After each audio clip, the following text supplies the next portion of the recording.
You're listening to the Geek Watch Podcast, Episode 61, The Rise of the Mighty Media Monoliths. This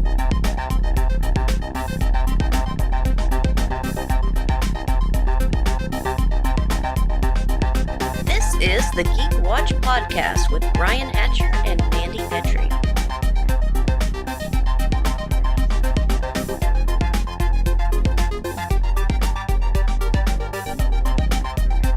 Greetings, Geek Watchers, and welcome to Episode 61 of the Geek Watch Podcast. I'm Brian Hatcher, and with me, as always, Geek Watch's own resident geek goddess, Mandy Petrie. Hello, Brian. So we've got movie news, we got television news, we have some trailers that came out this week, we've got the good, the bad, and the ugly of merger news. Yeah. And, of course, we're going to be discussing last week's episode of The Walking Dead. But before we get to that, first wanted to mention we have a memorial for this week.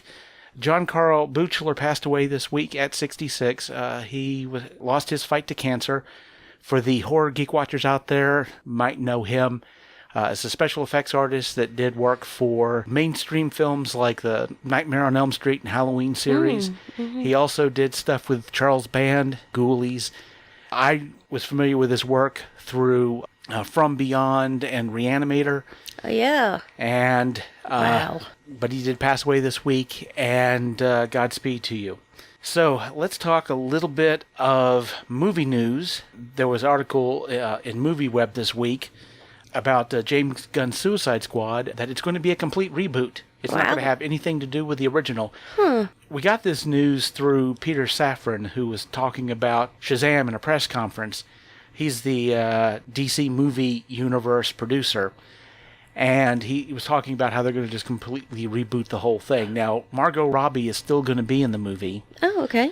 But will she be playing Harley Quinn? That's a good question, because if she is, she's going to be playing the Harley Quinn from this new movie that's coming out, the Birds of Prey. And what differences there are between that character and what we saw in Suicide Squad, apparently there's going to be some kind of a difference.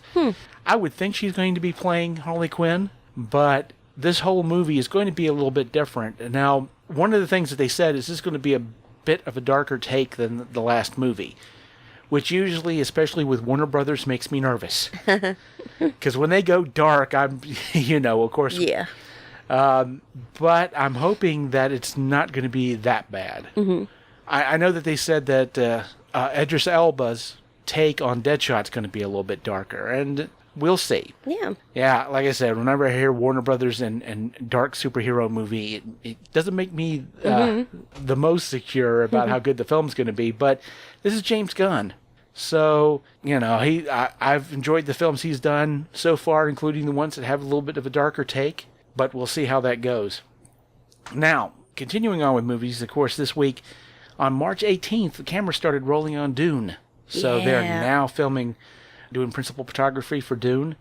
And I saw an article, Hans Zimmer is going to be scoring the film. I'm very interested to see what he does with that. Of course, it's not that much of a surprise because Denis Villeneuve, who's directing Dune, Hans Zimmer did the score for his last movie, which was Blade Runner 2049. Okay. And so it's not that much of a surprise that he's scoring this one, but I'm interested to see how, because Dune is it's a different kind of an animal. It's one of those books, it was one of those books that they said you could never turn this into a movie.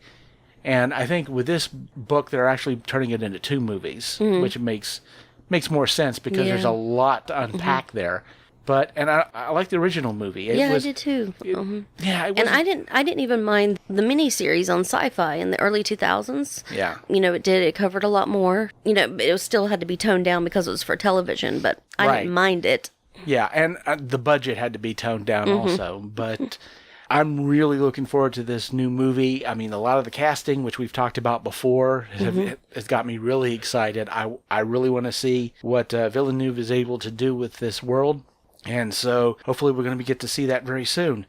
Now, March 19th of this week, just released on Amazon Prime the entire series of Farscape. Oh, I love Farscape. Woo. Now, and better than you remember it, because the whole, including the miniseries, has all been remastered HD. Wow. The Peacekeeper Wars. Yes. Yeah. So all of that is now available on Amazon Prime Video, remastered HD. And so if you've not seen it before, it was done by the Jim Henson Company. Mm-hmm. So there's a great combination of, live action and some puppetry. Right. But it was a very well thought out show. Mm-hmm. I mean, it's great sci-fi. Great sci-fi. Yeah, and actual sci-fi. Mm-hmm. So, if you didn't get the chance to see it the first time, get to see it better than we got to see it when it first came out. So, one other piece of television news I got to talk about, because this, for the Geek Watchers out there like me who are old enough to remember Buffy the Vampire Slayer, the TV show. Now, do you remember their musical episode? Yes. Once More with Feeling. Yes. I could sing it for you right now. Well, now you don't have to, because here's the thing. A lot of people are saying, well, it's a musical. When are we going to get the soundtrack? It's now being released on vinyl. Brilliant. I was going to say, I had the soundtrack on CD. Yeah. Excellent vinyl with all that luscious scratchiness. Oh, yes. Wonderful. Analog goodness. So that's coming out in April. So for Geek Watchers who also happen to be hipsters and have a record player, this is for you. Oh, I hope they have a release party. I kind of hope that people will do shadow casts of it in front of movie screens. That would be so exciting. Yeah, that would be cool. Okay, let's talk a little bit of trailers. We got movie trailers and TV trailers. First part of this week, they gave us the trailer for Toy Story 4. Yeah. Aw. Yeah.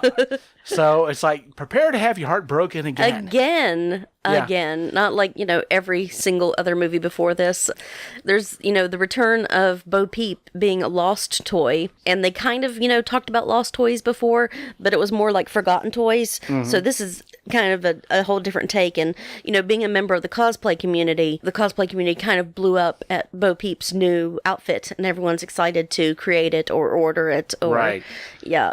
I've been hearing a lot of rumors online that Bo Peep may be the down low villain of the piece. Yeah, the sort of underhanded secret, kind of Jim Jones, join us kind of villain side of it. Of course, that'll be coming out here rather soon. And we had talked about Charlie Says, and we finally have seen a trailer for the second Manson movie that's going to be coming out, Once Upon a Time in Hollywood. And wow, I'm a big fan of Quentin Tarantino for the most part. Mm-hmm. I mean, yeah, he has his moments where he doesn't quite hit, but I have to tell you, for a movie that's got Charles Manson in it, this looks like it's going to be a lot of fun. And this is kind of his, I guess, second foray into something based on reality, kind of like Inglourious Bastards. Uh-huh. I mean, not that the others couldn't have happened in reality. It's just, having characters that were based on real life people. And, does this take place in his cinematic universe? Because, talking about how they all exist in the same universe, or they are movies that exist in that universe. Right. Like, Kill Bill is a movie that exists in his universe. And I think Dusk Till Dawn was a movie that existed in his universe. Right. So, gonna see this. It looks amazing. So excited to see Leonardo DiCaprio and Brad Pitt together. Yeah. That's going to be a really cool combination. Yeah, because they've appeared in Tarantino movies before, not together. Not together, yeah. But they've appeared before. Margot Robbie, of course, being in it as Sharon Tate. And forgive me for this joke, but I can't help but make it. I am looking forward to seeing how she does Sharon Tate. I understand she won't be in the end of the movie because her part got cut. Yeah. Yeah, it's... figuratively and literally. So... But this looks like this is going to be, like I said, it certainly has that comedy feel to it, even though, of course, we're dealing with a grisly murder. Mm-hmm. But I think Quentin Tarantino has that ability to straddle the line, and so I'm really interested to see what he does with this movie, and I definitely am going to be checking it out. Right. Now, going to TV trailers, we got one for the new season of Stranger Things. Yes. Oh, my goodness, Brian. This is brilliant. It is the most, well, Stranger Things up until now has been so incredibly 80s, but they have hit their high point, stereotypical 80s. The hair is bigger, the colors are brighter. Yeah. The music is, so much more epic. I'm really excited about it. Well, of course, in the 80s, you had that build-up, and things got crazier and more colorful. until grunge hits and just wiped everything out. Mm-hmm. And so I don't know if we're going to see the grunge side of things hit toward the end of the series, but definitely, I mean, we're seeing the boys growing up. Definitely, they're playing more teenage characters. And, of course, they think they're grown-ups, which teenagers always feel they're grown-ups. And we got to see a new monster. Yeah. But, of course, like any good trailer, they don't give away too much. Mm-mm. But it looks like... But it still makes you want to see it. Yep, still makes you want to see it, and it looks like it's going to be a lot of fun. And it looks like this is going to be, again, for people who are fans of Stranger Things, it's going to be more of the same. And I may or may not have mentioned this on a podcast, or I may have mentioned this to you, talking to you, but I know that D&D is coming out with a Stranger Things starter set. Oh, that's great. Which I've got. Well, I knew they had like Monopoly and, those kinds of games, or Clue, yeah. So basically the adventure is based on the adventure that they were playing in the basement. With the Demogorgon. Yes, and it actually comes with a Demogorgon figure. So if you play tabletop with miniatures, you'll have the Demogorgon. Now, will it be like the Demogorgon that they had as a miniature, or the Demogorgon tulip head? The tulip head. Okay. They're giving you the tulip head, but the starter box set has the adventure they were playing in the basement, and so you guys can run through and play it. And they also give you character sheets for all their characters. Wonderful. So you can play their characters. And that's supposed to be out in less than a month, actually. So I've already got mine in pre-order, so that's going to be fun. And we could not end talking about trailers if we didn't mention the trailer that literally came out minutes before we started the podcast. We now have our first teaser trailer for the Deadwood movie that's going to be coming out on HBO. That we've been waiting for over a decade for. Yeah, we are now back. So, of course, the trailer didn't give a lot away. I mean, the stuff that we already knew, because of course, South Dakota is now becoming a state, and Swearingen obviously is not happy about that because Deadwood was where you went to disappear. Right. And now the spotlight is on the state and of course on Deadwood. So he's not happy about it, obviously. So that's going to definitely play a lot into the plot. But I cannot wait for this. I am looking so forward to this. We waited a long time. There have been rumors upon rumors about this movie ever getting made. And especially if you're a fan of Deadwood, with it being canceled where it was, I would have hated for that to be where it ended, because it really ended on a weird note, because they ended it with hopes of getting a new season, and we didn't get it. So we kind of got just cut off right in the middle. It wasn't even like I wouldn't have even called it a season finale. Well, as of today's standards, I suppose, I wouldn't have called it a good season finale. Yeah, because it's just like everybody that you had any kind of compassion for lost in that. It's like, I wouldn't necessarily say all the good guys lost, because, I mean, Swearingen lost, and he's not technically a good guy. He's our anti-hero. He's our anti-hero. He's a bad guy, but we want him to win. Yeah. But everybody just got mowed down. So it was like a really down ending. And that was it. Yep. Which was really depressing, but hopefully, and I would say it probably will be the case, that this movie will finally give us the ending we've been waiting over a decade for. Yep. Here's hoping. Here's hoping. So let's talk some merger news. Obviously, Geek Watchers out there are familiar with the fact that on March 20th at 12:02 a.m., the Disney-Fox merger finalized. And the planets aligned.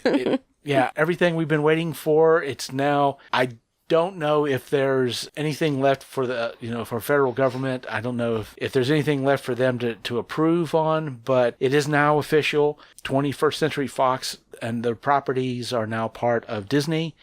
And I was going over the list of the franchises that Disney owns. And of course, we all know about the X-Men and Star Wars, or at least the Star Wars part of it that was the original trilogy.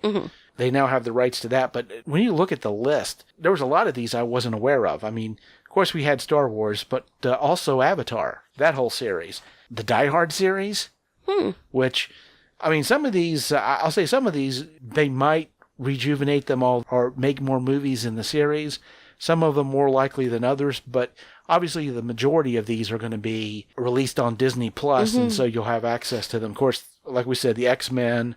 Well, heck, I wouldn't mind a Die Hard ride at one of the theme parks. That would be pretty cool. Now, there is a Die Hard board game coming out. I heard about that. Okay. I hope it's a tower. I hope it's not flat. Yeah, well, there you go. But it drops you in the middle of course, the plot of the first Die Hard movie. And whether I don't know if it's a competitive game or a cooperative game, but yeah, it's basically a board game where you are at the Nakatomi Towers and you're basically trying to avoid the terrorists while you're trying to shut them down.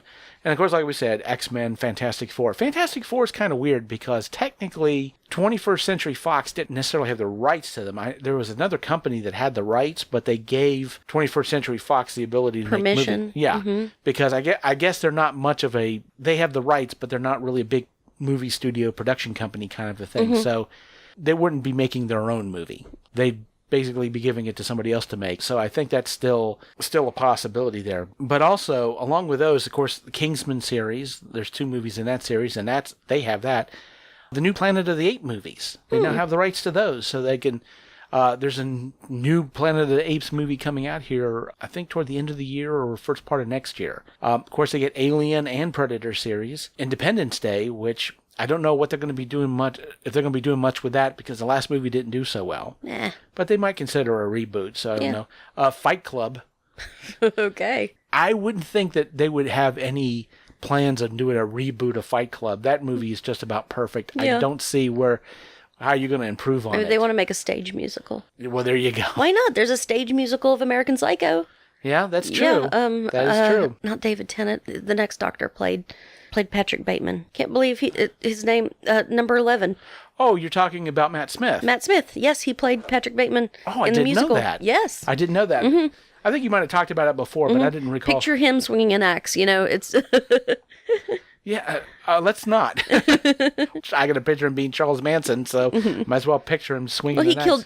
Manson killed people with his voice. There you go. Bateman killed people with axes. There you go. On the line of Fight Club, of course, the Home Alone series. They now have the rights to those.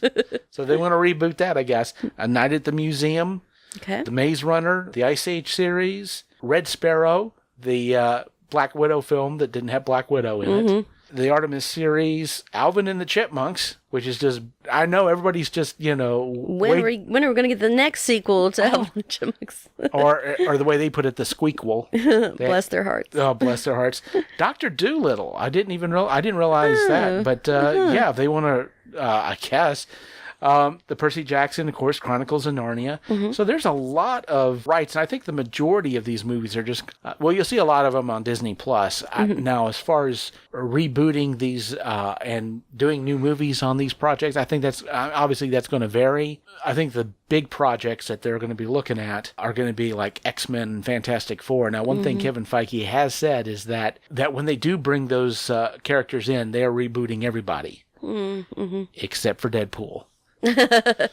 Because why would you do that? And the thing about it is, when I heard that, even though I know that Marvel and Disney, for the most part, they tend to know what they're doing, it still surprises me that anybody in Hollywood is smart enough to know that if it ain't broke, don't fix it. Because it just seems like Hollywood's all about, it's not broke, but let's go ahead and fix it.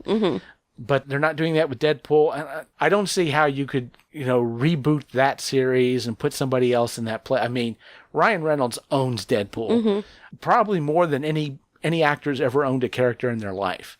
I can't think of anybody that I would rather see in that role than Ryan Reynolds. So, and of course, Ryan Reynolds, he posted on his Twitter a picture of Deadpool wearing mouse ears on a school bus. It said Disney, and the thing says, I feel like I'm at my first day at pool.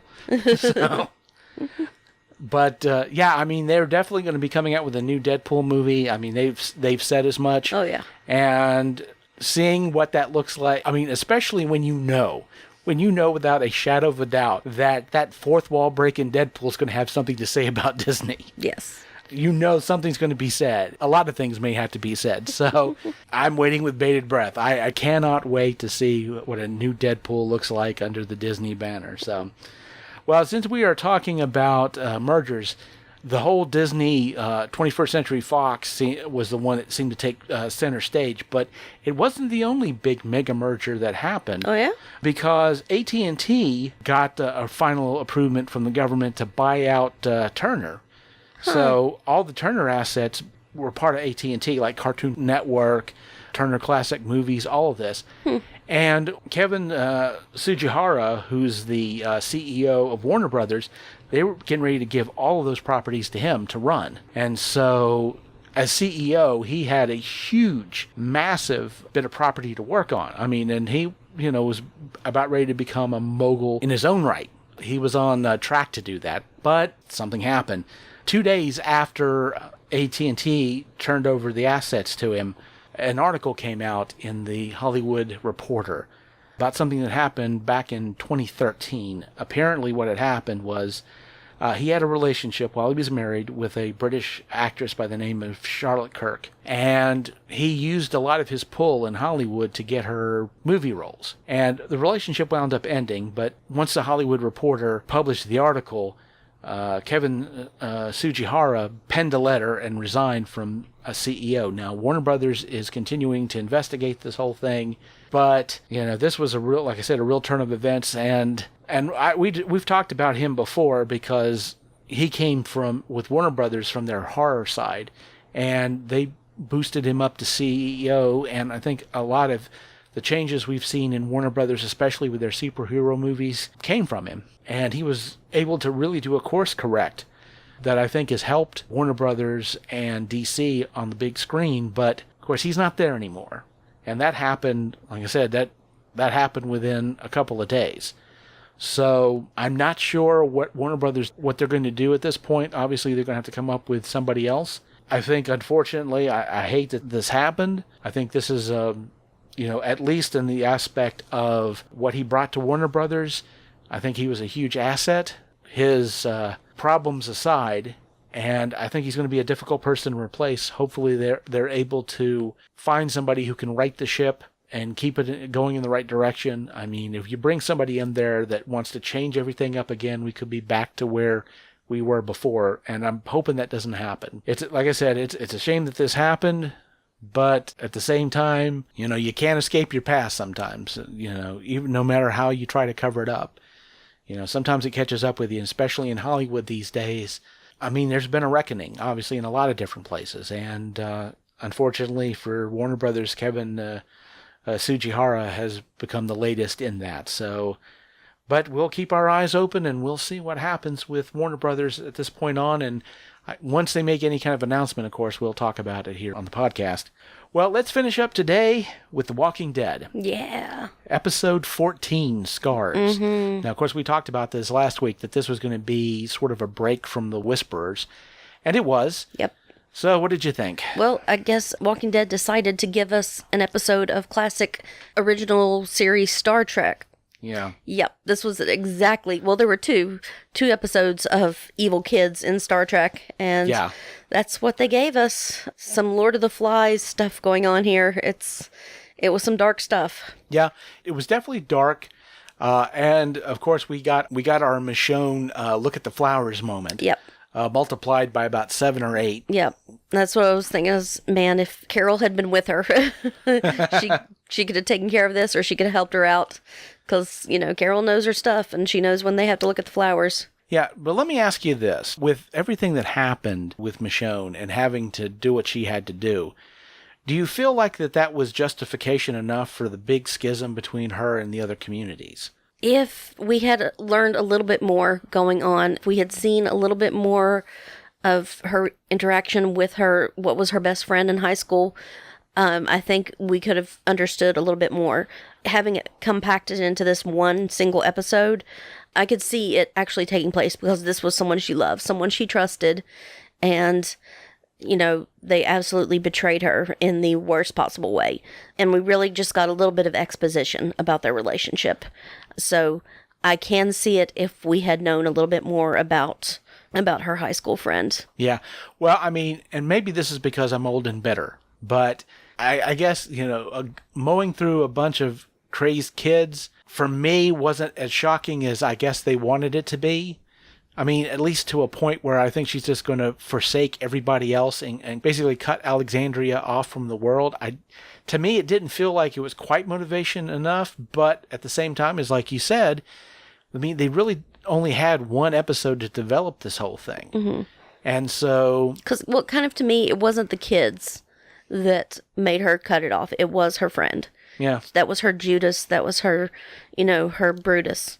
She's the one who betrayed her. The kids were they were the poisonous snakes. They don't mean to do the damage, but it's now what they know. That's how they grew up. One thing I can definitely say is I can see parallels with the rest of the season. One, because you have this mother figure who's basically turned her children into these crazed killers, which is what Alpha's done. Mm-hmm. But the other thing that I noticed, and this is again sort of a mirror, and we have this again at the beginning with Carol and Henry, where, if you mess with Henry, Carol's gonna, And then we run into a situation that not only was Michonne fighting for Judith, but, RJ, which she was carrying. Mm-hmm. And there were times where, there was a possibility she could have lost that child in that fight. But again, it's like, it's this mirror of, mothers and children, which of course is being played out with Alpha and Lydia. Mm-hmm. And I feel like these are both sort of indications of bad things can happen when you are, when you come between a mother and a child, regardless of who that mother is or, how mentally sound she might be. And I think that especially in the last 2 episodes of this season, we're going to see a lot of that issue. Yep. That this whole thing with Lydia is going to come to a head, obviously. I will say this, because, of course, next week is the calm before.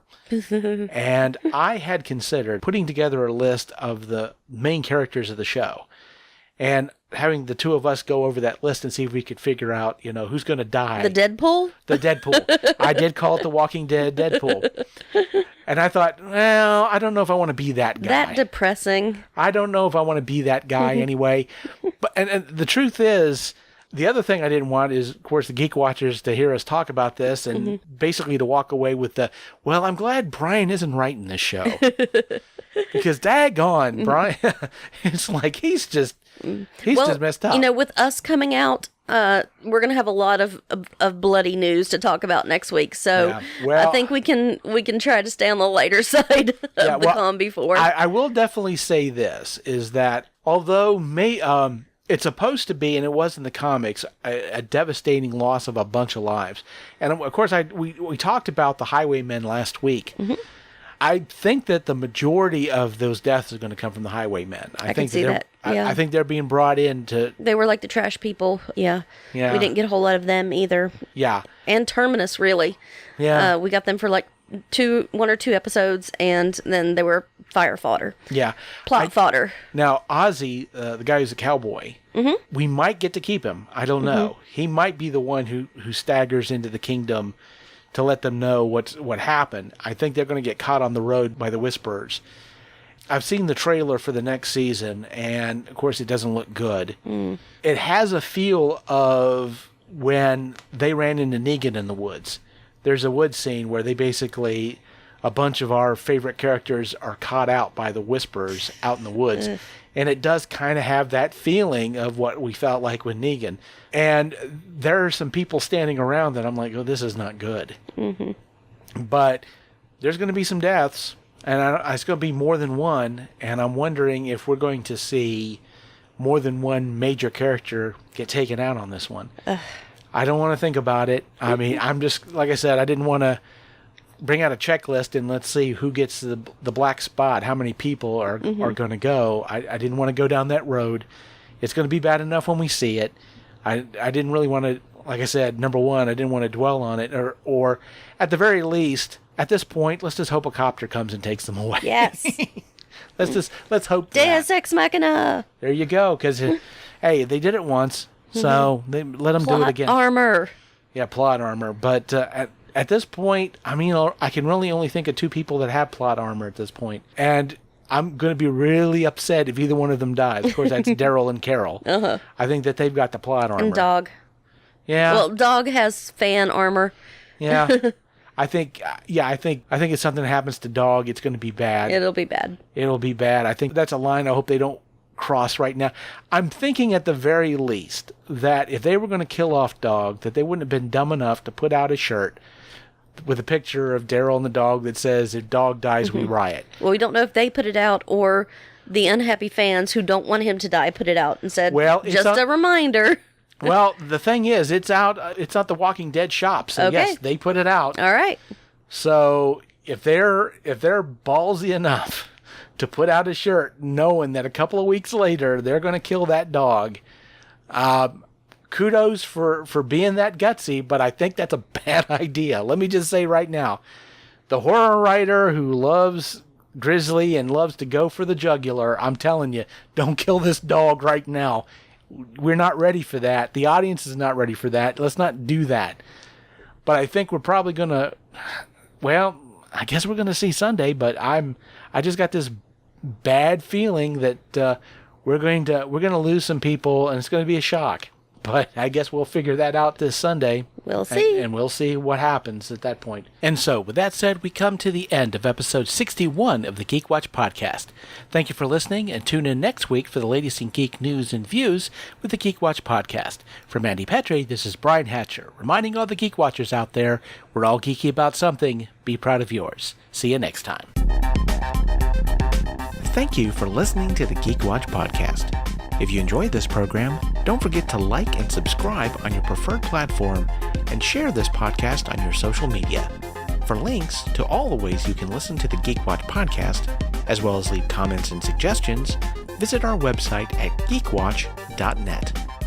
The Geek Watch podcast is a Hanging J production.